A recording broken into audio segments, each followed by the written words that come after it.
May 22, 1945. War Cabinet Offices, London. Victory celebrations from Germany's surrender 2 weeks earlier were still echoing through British streets when Prime Minister Winston Churchill received a classified report from his military chiefs. The document was 29 pages long and bore a single-word code name, Unthinkable. Just months earlier at Yalta, Churchill had stood alongside Joseph Stalin, publicly celebrating their alliance's progress toward victory over Nazi Germany. Behind closed doors, however, Churchill had already instructed the Joint Planning Staff to prepare detailed plans for a massive surprise attack on Soviet forces in Europe. The proposed start date was July 1, 1945, just 6 weeks away. The planning documents that would remain locked in classified archives for 53 years reveal an extraordinary military proposal. Churchill had ordered British forces to stockpile captured German weapons and keep Wehrmacht units organized rather than disbanded. The plan envisioned using German soldiers alongside British and American troops against the Red Army. At the precise moment, the full horror of the Holocaust was being revealed through liberated concentration camps. Britain's Prime Minister was preparing to rearm elements of Nazi Germany's military for a new war. The paradox could not have been starker. On May 8, 1945, Victory in Europe Day brought spontaneous celebrations across Britain and the Allied nations as Germany's unconditional surrender ended the European war. Photographs from that day showed jubilant crowds filling London's streets, sailors kissing strangers in Times Square, and Churchill himself waving to cheering throngs from the balcony of Buckingham Palace. The grand alliance between Britain, the United States, and the Soviet Union had achieved what many thought impossible in 1940, when Britain stood alone against Nazi Germany. The cost had been staggering. Approximately 27 million Soviet citizens had died, bearing the heaviest burden of defeating Hitler. Britain suffered 450,000 military and civilian casualties. American deaths totaled 420,000. The scale of destruction across Europe was almost incomprehensible. Cities lay in ruins, millions were displaced, and entire nations faced the monumental task of rebuilding from utter devastation. Yet within 2 weeks of celebrating this hard-won victory alongside Joseph Stalin, Winston Churchill was secretly planning to attack the ally who had sacrificed the most to defeat Nazi Germany. The objective stated in the Joint Planning Staff documents was blunt and ambitious: to impose upon Russia the will of the United States and British Empire. This will was defined specifically as a square deal for Poland, but the planning documents added ominously that this goal does not necessarily limit the military commitment. The phrase revealed the open-ended nature of Churchill's vision. What began as an effort to secure Polish independence could easily escalate into a broader war to roll back Soviet influence across all of Eastern Europe. For Churchill, Poland represented more than a strategic concern or diplomatic matter. It embodied Britain's entire reason for entering the Second World War and represented a moral obligation that weighed heavily on his conscience throughout the final year of the conflict. When Britain declared war on Germany on September 3, 1939, Prime Minister Neville Chamberlain had stated explicitly that Britain was fighting to defend Polish independence and sovereignty. British propaganda throughout the war had emphasized this commitment. Thousands of Polish soldiers fought alongside British forces. The Polish government in exile operated from London. The British public had been told repeatedly that restoring Poland's freedom was a fundamental war aim. Now, 6 years later, Poland faced occupation by a different totalitarian power,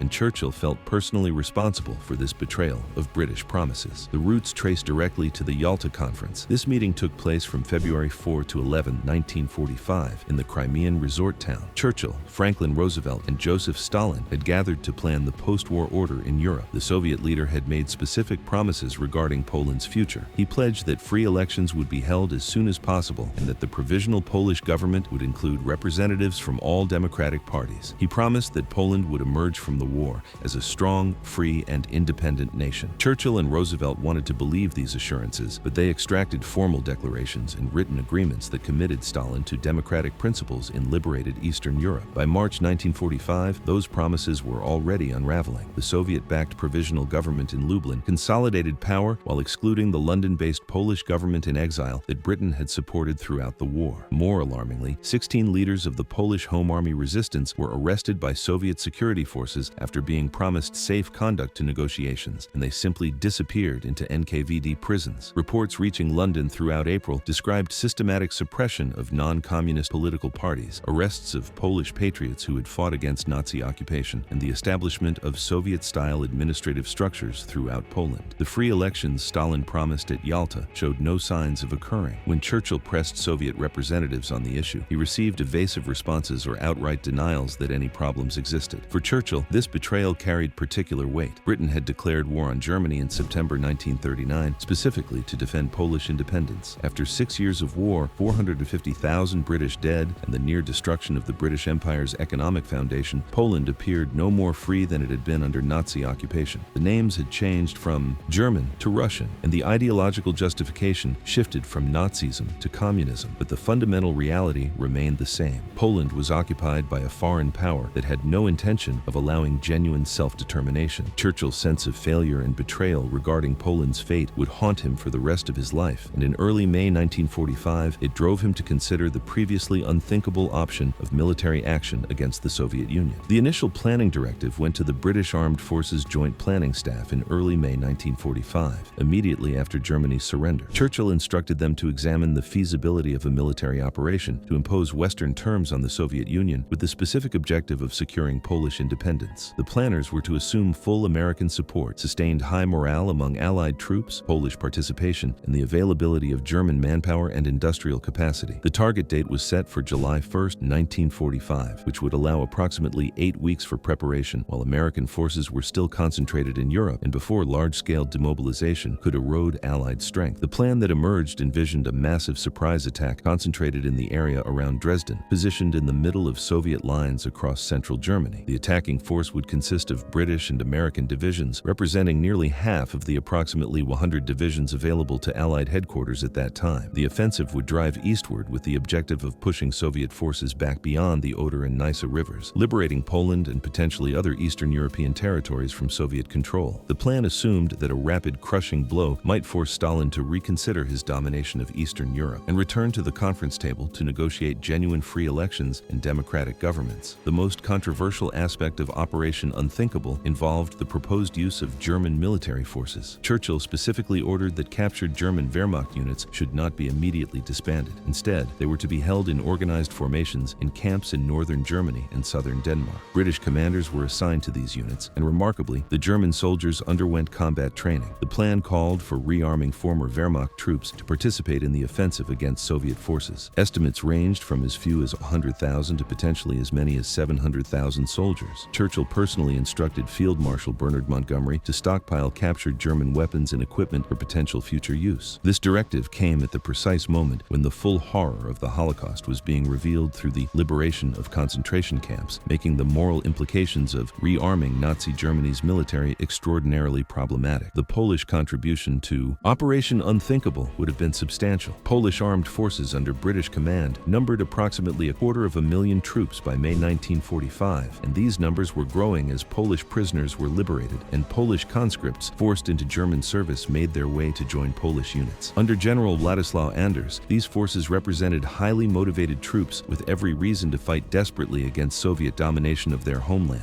The planners recognized that Polish forces would be essential to the operation. Notably, however, the Polish government in exile was not informed about Operation Unthinkable during the planning phase. When the Joint Planning Staff began their analysis, the mathematical realities of the military situation quickly became apparent and deeply troubling. Allied forces available in Europe on July 1, 1945, would total approximately 100 divisions. This included American divisions, British and Commonwealth divisions, Polish divisions, and the theoretical German divisions that might be reconstituted. Of these, roughly a quarter were armored formations. Against this force stood the Red Army at the absolute peak of its power and confidence following its triumph over Nazi Germany. Soviet forces positioned in Europe totaled approximately 264 divisions. Among these were armored divisions equipped with thousands of tanks. The Red Army numbered about 7 million soldiers overall, with approximately 6 million positioned in the Western Theater, extending from Germany through Poland into the Soviet Union itself. An additional 500,000 NKVD internal security troops provided further military capability. The numerical disparity was unforgiving. Soviet infantry divisions outnumbered Allied divisions by approximately 4-1, while armored forces held a 2-1 advantage. Beyond pure numbers, Soviet forces occupied forward positions throughout Eastern Europe, controlled rail networks and infrastructure, and possessed recent combat experience fighting the Wehrmacht across thousands of miles of Eastern Front warfare. The situation grew even more unfavorable when planners considered American intentions. The United States was actively relocating forces to the Pacific Theater for the planned invasion of Japan, scheduled for November 1945. American public opinion demanded rapid demobilization now that Germany had surrendered, and politically, it would be nearly nearly impossible for President Truman to redirect forces from the Pacific War to a new war in Europe. Roosevelt had died on April 12, 1945, and his successor, Harry Truman, maintained Roosevelt's policy of attempting to work cooperatively with Stalin while preparing for the final assault on Japan. The notion that America would abandon its Pacific strategy to join Britain in attacking its Soviet ally was, in the words of the British planners, fanciful. Perhaps most critically, the element of surprise that Churchill's plan depended upon could not be achieved. Soviet intelligence had thoroughly penetrated British government institutions through the Cambridge 5 spy ring. This network included Guy Burgess, Kim Philby, Donald MacLean, Anthony Blunt, and John Cairncross, all of whom had been passing British secrets to Soviet handlers throughout the war. While the exact timing remains unclear, documents related to Operation Unthinkable appear to have reached Moscow based on subsequent Soviet military preparations. Supporting this interpretation,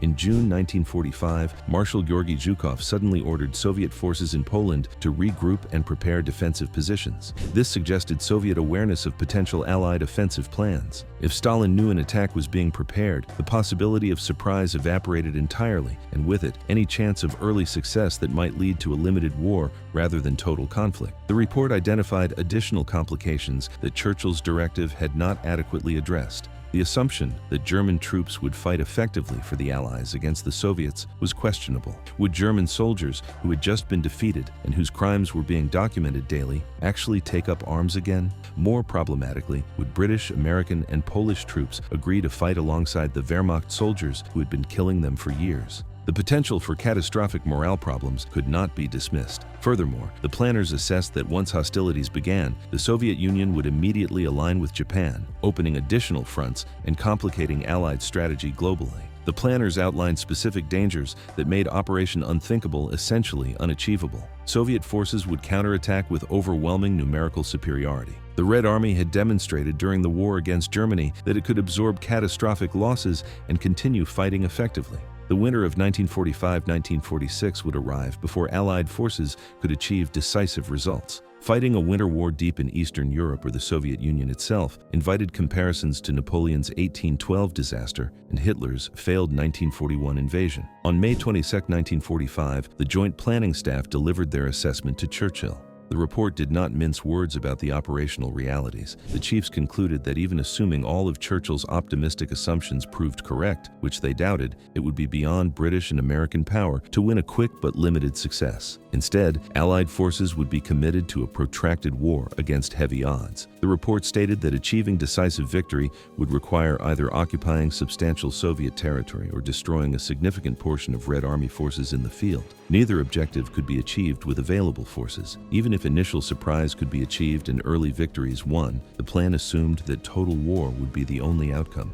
Churchill faced these brutal realities with characteristic determination but ultimate pragmatism. He understood that the chiefs of staff were correct in their assessment, yet his conviction about the Soviet threat to Western Europe remained unshaken.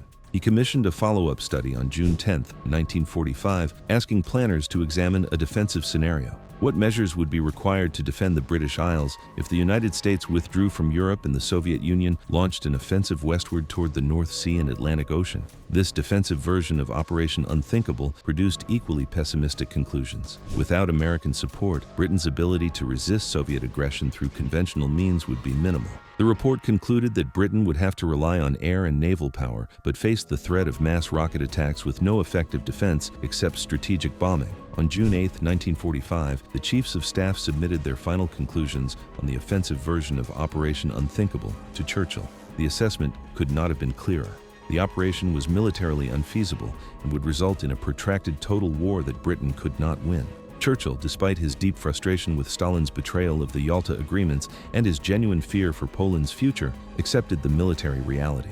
The plan was shelved, though not destroyed. Historical records indicate that Churchill expressed to Foreign Secretary Anthony Eden his conviction that if Stalin's territorial ambitions were not dealt a definitive blow before American armies withdrew from Europe, there would be little prospect of preventing a Third World War. He warned that at any time the Soviets chose, they could march across the rest of Europe and drive British forces back to their island. The question of whether Stalin knew about Operation Unthinkable carries significant historical implications that extend far beyond simple curiosity about wartime espionage. if Soviet intelligence had indeed obtained the planning documents through the Cambridge spy network. As some historians have suggested, Stalin's subsequent actions become more explicable and perhaps even rational from his perspective. His determination to consolidate control over Eastern Europe through puppet governments and Soviet military occupation takes on a different character when viewed as defensive measures against a potential Western attack. His profound mistrust of Western intentions, which poisoned diplomatic relations for decades, may have been partially rooted in concrete evidence that the British had seriously considered attacking the Soviet Union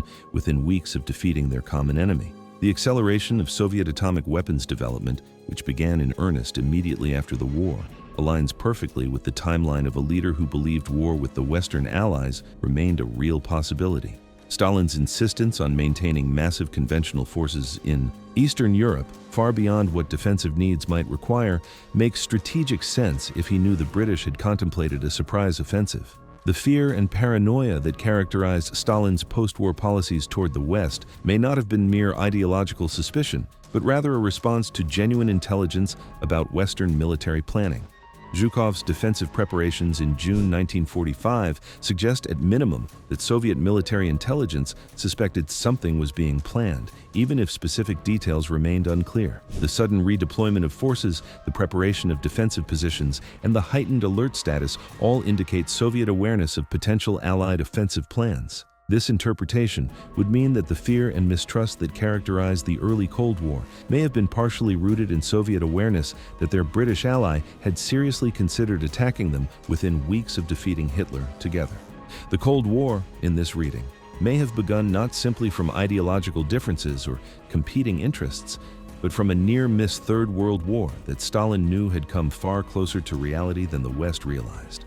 Operation Unthinkable remained among Britain's most closely guarded secrets for more than 5 decades. The documents were classified top secret and stored in restricted archives where even most government officials could not access them.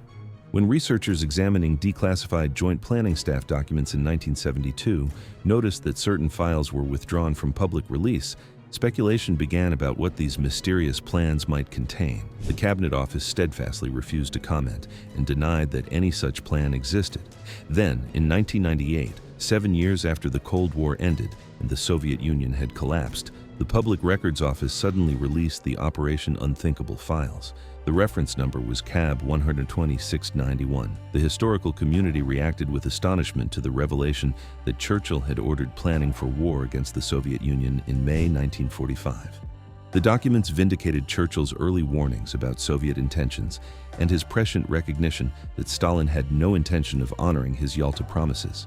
The Iron Curtain speech Churchill delivered in Fulton, Missouri on March 5, 1946, took on new meaning in light of these revelations. In that address, he warned that from Stettin in the Baltic to Trieste in the Adriatic, an iron curtain had descended across the continent. What once appeared as Cold War rhetoric now looked more like the assessment of a leader who had watched Soviet behavior closely and understood the threat earlier than his American counterparts. Churchill had seen Stalin's intentions clearly, had recognized the danger to Eastern Europe, and had even contemplated military action to prevent Soviet domination. The fact that he ultimately accepted the impossibility of such action did not diminish the accuracy of his warnings about what would follow. Yet the documents also revealed the limitations of even Churchill's considerable strategic vision. Recognizing a threat and possessing the means to counter it are entirely different matters. The mathematical realities of July 1945 made military action against the Soviet Union impossible, regardless of how justified the cause might be. Poland, the nation whose independence had been Britain's stated reason for declaring war in 1939, would spend the next 44 years under Soviet domination.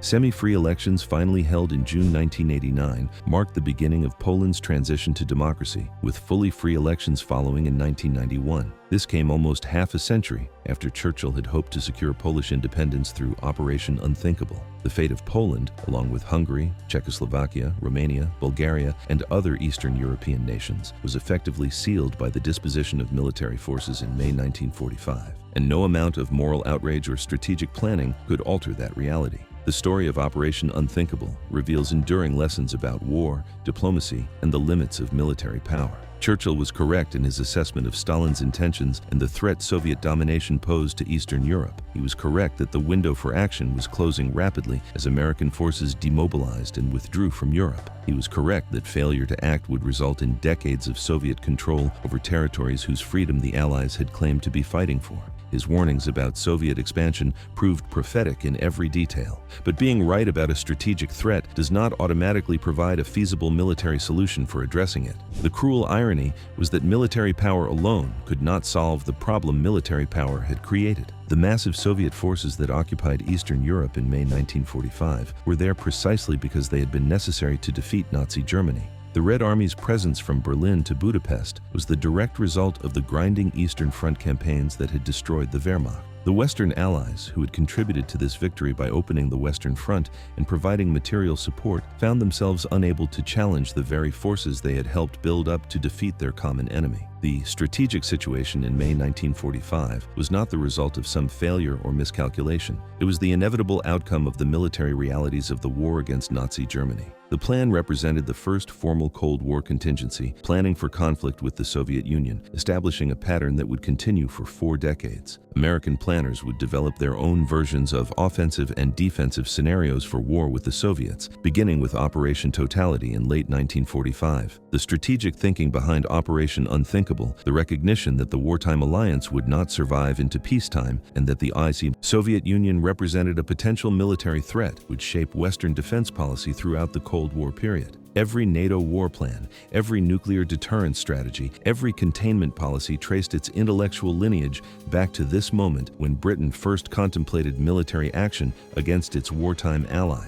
Operation Unthinkable also stands as a reminder that even just causes can prove impossible to achieve when the balance of forces makes success unattainable. Churchill's desire to secure Polish independence was morally justified given Britain's reasons for entering the war and Stalin's broken promises at Yalta. But moral justification alone cannot overcome a 4-to-1 disadvantage in ground forces, the absence of essential allies, and the mathematical certainty of total war. The British Chiefs of Staff performed their duty by delivering an honest assessment, and Churchill ultimately accepted their military judgment. For 53 years, Operation Unthinkable remained locked in classified archives, unknown to the public and most historians. When the documents finally emerged in 1998, they revealed how close Europe came to a Third World War in summer 1945. The margin between peace and catastrophe measured just 8 weeks. From Germany's surrender on May 80th to the planned attack date of July 1st, only the mathematical realities documented by the Joint Planning Staff prevented that catastrophe from occurring.